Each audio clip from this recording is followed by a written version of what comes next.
السلام عليكم ورحمة الله وبركاته. ازيكم حبايبي؟ عاملين ايه؟ يا رب تكونوا بخير، احسن حال دايما.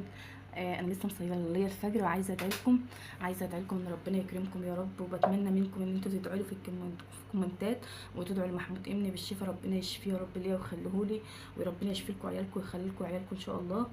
النهارده الفيديو جميل قوي وبسيط، وفي فكره حلوه كده، افكار حلوه حبيت ان انا اقولها لكم، لان انا عايزه انفذها على ارض الواقع، عايزه اعملها مع عيالي. العيال في ايام المدارس بيبقوا مشغولين بالدروس والمدارس وكده، ما بيحطوش في دماغهم حته التحويش، او ان انت ازاي تعلميهم ان الايام بتمر والايام بتعدي، وان هم لازم يحوشوا ويعني يبقى في مسؤوليه. نفسك تشتري برمية حلق وما انتش عارفه تشتريها؟ نفسك تشتري نص جرام دهب وما انتش عارفه تشتريه؟ نفسك تشتري جرام دهب وما انتش عارفه تشتريه؟ هقول لك ان ازاي النهارده تشتريه من 5 جنيه ومن 10 جنيه ومن 3 جنيه ومن 2 جنيه. يعني فلوس ما عادش حد اصلا بيمسكها، بس انا النهارده هديكي بقى افكار على ارض الواقع تنفذي بيها الافكار ديت. بصي بقى، هتعمل الافكار اللي انا هديها لك النهارده هتعملها مع نفسك، هتعملها مع جيرانك، هتعملها مع اصحابك، هتعملها انت والعيال في البيت. يعني هتلم العيال كده وتقول لهم تعالوا النهارده، انا جت في فكره في دماغي كده، عايزه اشتري جرام دهب النهارده، عايزين نشتري جرام دهب كلنا يا ولاد، عايزين نعمل كذا، عايزين نعمل كذا. شاركيهم معاكي في اللي انت بتعمليه، والله العظيم هيتشجعوا وهيعملوا. ولو كمان قلت لهم ده احنا هنعمل جمعيه، او هم مش حابين ان هم يخشوا معاكي، او عايزين يجيبوا حاجه لنفسهم، طبعا احنا هنشجعهم باقل فلوس، باقل فلوس النهارده هقول لك عليه.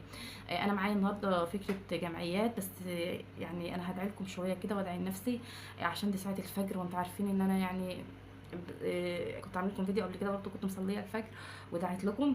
ربنا يكرمكم ويوسع عليكم ويرزقكم من حيث لا تحتسبوا ومن حيث تحتسبوا، ويفرج همكم يا رب، ويعينكم ويعني. وصباح الخير على عيونكم. النهارده لو عايزه تعملي اي مصلحه ومش قادره ان انت تعملي المصلحه ديت يعني مش قادره تخشي جمعيه كبيره، مش قادره تخشي جمعيه بالاسبوع، مش قادره تخشي جمعيه بالشهر، لا، اعملي الجمعيه مع نفسك ولوحدك. وعايزه تعمليها مع عيالك اعمليها، عايزه تعمليها لوحدك اعمليها، وكوني ملتزمه فيها زي ما تكوني ملتزمه مع اي واحده جارتك انت داخله معاها، مع اي واحده صاحبتك انت داخله معاها.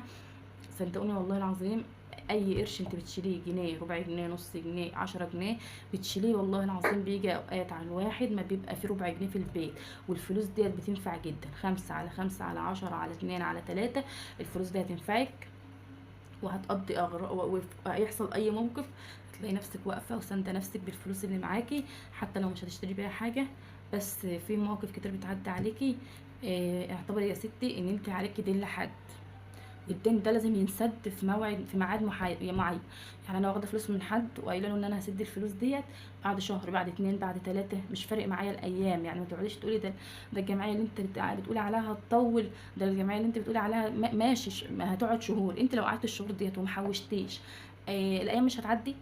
لا هتعدي، الايام هتعدي والشهور هتعدي والايام هتجري، برضه هنرجع لنقطه الصفر تاني، ان احنا ما عرفناش نعمل حاجه. انت ما عرفتيش تعملي حاجه بقى ليه؟ بحجه ان مفيش فلوس، ان انا مش قادره اعمل عشان مفيش فلوس. ده مفيش فلوس، انا قلت لك على افكار حلوه قوي في فيديو ليا على القناه، خشوا شوفيها، تقدري ان انت تعملي منه فلوس وانت قاعده في البيت، من غير مجهود ومن غير ما تنزلي، من غير تعب ومن غير شغل، من حاجات موجوده عندنا في البيت.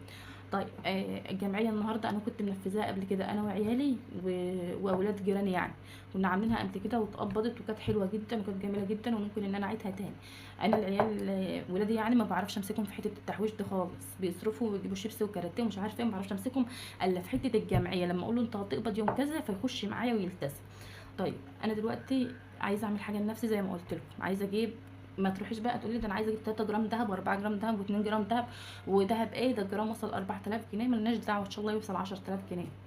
هو انت يعني لو ما جبتيش الجرام الدهب، لو ما جبتيش الجرام اللي هو الذهب، ف في مثلا، انا مثلا عايزه اجيب جرام ذهب، عايزه اجيب جرامين، ماشي، ما هو بيقول لك يعني ايه، مع الايام ومع طولة الامل، وادام عندك امل وعندك هدف ومتكله على ربنا، ان شاء الله ربنا يحقق لك اللي انت عايزاه، هيحقق لك اللي انت عايزاه. بس توكلي على الله ويندري كده مع نفسك، بينك وبين نفسك، ان انت تطلعي صدقه من الفلوس دي، تطلعي صدقه من الفلوس دي، وخلي عندك حته الرضا وحته التوكل على الله، وخلي عندك امل ان انت ممكن تعمليها بجد.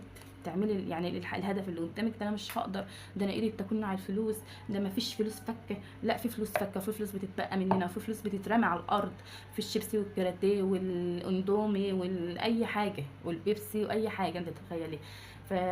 الجبال بتتكون من ايه؟ حصوه على حصوه على حصوه على حصوه على حصوه، بتكون جبل. شجره الرز حبه على حبه على حبه على حبه. يا ريت تبقوا فاهمين الفكره اللي انا عايزه اوصلها لكم. إيه، هقول لكم بقى على الجمعيه اللي انا عايزه، اللي انا قايل لكم عليها. والله حسب امكانياتك، حبيت الفكره اعمليها، ما حبيتهاش سيبي لي لايك وكومنت حلو ودعوه، بس مش طالبه منك اكتر من كده. تعالى بقى هقول لكم على فكره الجمعيه. بصوا يا بنات، اول جمعيه معايا وهي ب2 جنيه. ب2 جنيه، ب2 جنيه بس في اليوم. هنبقى 18 فرد. انت ممكن تخشي ب3 تنفار، زوجك ب3 تنفار، ابنك ب3 تنفار، ابنك التاني بنتك ب3 تنفار. ممكن بنتك لو في المرحله الاعداديه او في الثانويه ممكن تعملها مع زميلها، ابنك ممكن يعملها مع زمايله وتبقى حلوه جدا. هقول لكم بصوا، 2 جنيه 18 فرد ب 36، ب 36 جنيه في اليوم. طب ال 36 جنيه دول في 10 ايام، في 10 ايام ب 360 جنيه. طيب انا مثلا خشيت يا ام محمد ب3 تنفار، ب 360 جنيه في 3 ب 1080 جنيه، ب 1080 جنيه على 10 ايام. هتقولي لي هتخلص امتى؟ احسبها انت بقى، ما انا ما اعرفش هي هتخلص امتى. ال 1000 جنيه ده اهو، ال 1080 اللي انت شايفاه ده اهو، ممكن يجيب لك برمة حرق، ممكن يجيب لك اي حاجه خزين للبيت لرمضان، ممكن يغير لك فرش، تجيبي حافظه سجاد، تكملي وتجيبي بطانيه، تجيبي ملايات، تجيبي خلاط نفسك فيه، تجيبي كبه نفسك فيها من فلوس 2 جنيه كانت معدومين اصلا ورايحين في الارض. ممكن تلميها ازاي؟ تلميها كل ما تكتري في عدد الانفار كل ما 360 جنيه دول يزيدوا. انا عاملاها هنا على 10 ايام، ممكن تعمليها انت على اسبوع 7 ايام حسب ما انت تحبي. تمام تمام.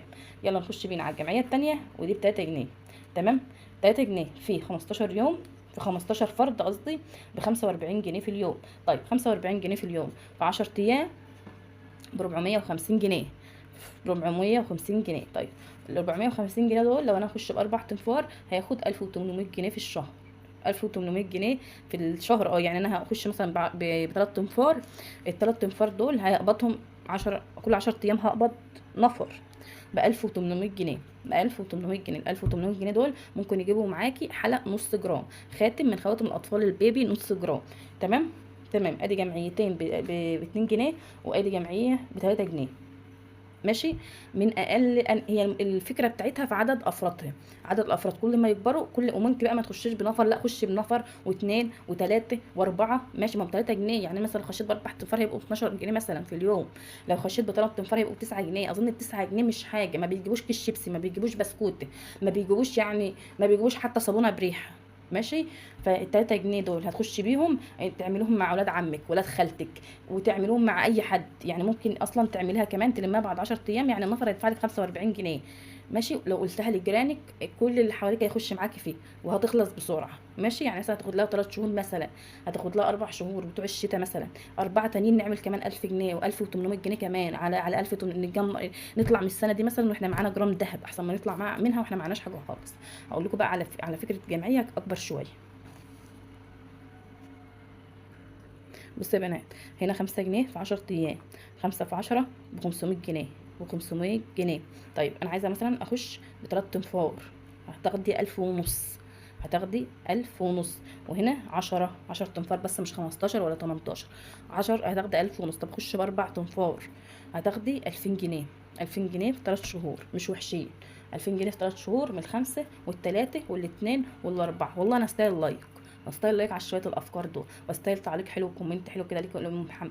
ايه مش عايزين القناه تكبر ولا ايه؟ يلا كبروا القناه كده بيكم، بفضل ربنا ثم بفضلكم ان شاء الله القناه هتكبر وهتوصل 10 مليون مشترك. شايفين الطموح؟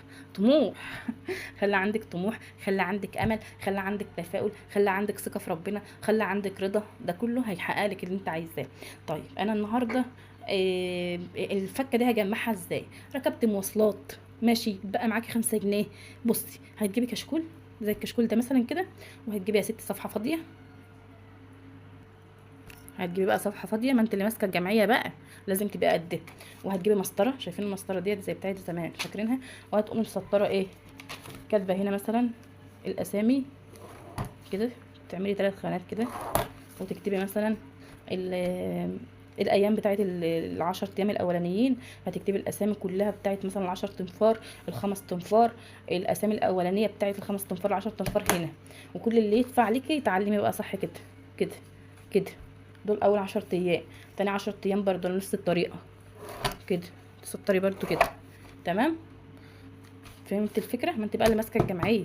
تمام. والله الجمعيات دي هتحبيها وهتعمليها تاني وهتكتبي لي في الكومنتات تاني يا محمد انا عملتها تاني والعيال قبضوا وكانوا فرحانين بيها. ممكن تعملوها على دخول العيد، ماشي، تجيبوا بيها لبس العيد، هم يحوشوها كعيديه، هتفرق معاهم والله. ماشي. تعالى بقى نرجع للجمعيه تاني ونشيل المسطره بتاعتنا ديت واقول لكم بقى على الجمعيات اللي ايه اللي فاضله. ولو في جمعيه بقى لوحدك هقول لك عليها دلوقتي.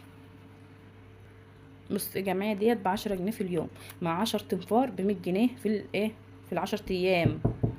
ال10 ايام جمعنا 100 جنيه. طيب كل 10 ايام واحد هيقبض 1000 جنيه. كل 10 ايام واحد هيقبض 1000 جنيه. طيب انا دخلت ب3 بدفع 30 جنيه في اليوم، هتقبضي 3000 جنيه. 3000 جنيه في كام شهر يا محمد؟ في 3 اشهر. ماشي. او ممكن تقبضي 3000 جنيه في شهر واحد. ازاي؟ هقول لك اهو. انا خشيت ب3 تنفار وقبضتهم ورا بعض في شهر، يبقى انا كده خدت ايه؟ 3000 جنيه. خدت 3000 جنيه. طيب انا كل 10 ايام بدفع كام؟ بدفع 100 جنيه. كل 10 ايام بدفع 100 جنيه من 10 جنيه، من 10 جنيه يا جماعه. يبقى انا كل 10 ايام بدفع 100 جنيه من 10 جنيه. ال 10 جنيه اهي، اهي 10 جنيه ده اهي، شايفينها اهي. هتقبضي منها 3000 جنيه في الشهر اهي. وال5 جنيه عملنا بيها برضو اهي، عملنا بيها برضو جمعيه. وال3 جنيه عملنا بيها جمعيه. اعمل بقى معاكم ايه عشان تعملوا جمعيات وتكتبوا لي في الكومنتات ان انتوا عملتوا جمعيات وعملتوا هدف وعملتوا انجاز؟ اجيب لكم فلوس اقل من كده ايه؟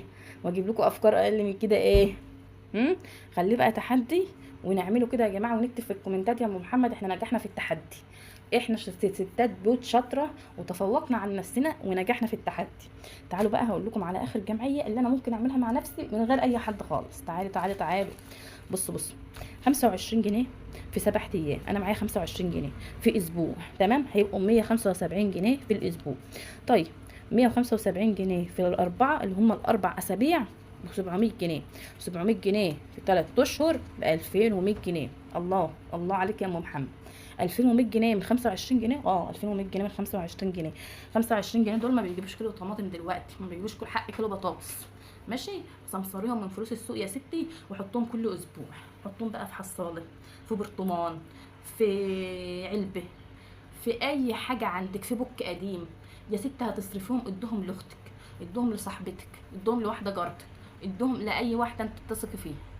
تمام. وما تعرفيش حد عن الجمعيه دي نهائي، لا جوزك ولا عيالك ولا امك ولا اي حد خالص. خليها كده مع نفسك. ويوم ما ربنا يكرمك وتحوشي ال 2000 جنيه، ال 2100 جنيه طلعي صدقه لله. ال 2100 جنيه ما نقص مال من صدقه، ما نقص مال من صدقه. تاني هقولها لكم تاني، ما نقص مال من صدقه. ربنا يكرمكم ويوسع عليكم ويجعلكم يا رب سعداء في الدنيا والاخره، ويرضيكم ويرضى عنكم ويوسع عليكم ويديكم من الارض للسماء. انا بحبكم في الله واتمنى منكم دعم القناه بلايك واشتراك في القناه.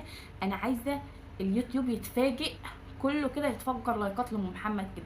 اللايك بتاعكم فاخر من الاخر، وديت اقل حاجه انا بطلبها منكم، اللايك والاشتراك في القناه وكومنتاتكم الحلوه. كومنتاتكم الحلوه حبايب محمد ومحمود اللي بيكتبوا كومنتات حلوه.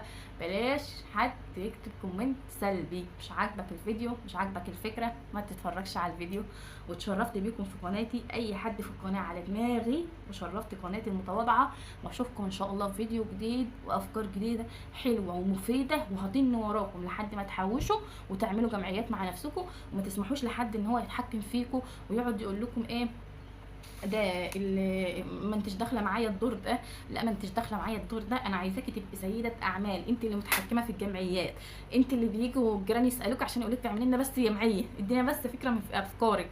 لو نفذتي الفكره ديت، عارفه لو عيله عندها 4 سنين، لو عيله عندها 5 سنين وفهمتها الفكره وقلت لها هنعمل كذا وكذا وكذا وكذا وهنقبضك كذا، وتسدقي مع العيال، يعني تديهم وعد وتسدقي معاهم ان انت هتقبضيهم.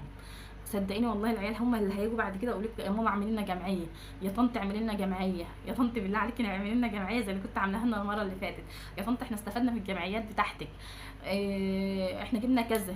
ماشي، انت هتحسي ان انت ايه فخوره بنفسك كده. ايام ما كنت انا بعمل الجمعيات دي كانت العيال يعني عيال جيراننا بيجي يقولوا لي اعمليها لنا والنبي يا طنط، اعملي لنا كذا، اعملي لنا الجمعيه اللي انت كنت عاملاها مش عارفه ايه، وانا اقول لهم حاضر ماشي، وكنت اعملها. بس اليومين دول يعني ما عملتهاش، وبفكر ان انا ايه اقول للعيال نعملها تاني، وعايزه اعملها واجي اقبطها معاكم كده، في اجمعهم واقبطها معاكم ايه في القناه. اشوفكم على خير في فيديو جديد، ولو منتظرين مني اي افكار جديده في دماغكم اكتبوا لي في الكومنتات. يلا اشوفكم على خير، وصباحكم زي الفل، مع الف سلامه.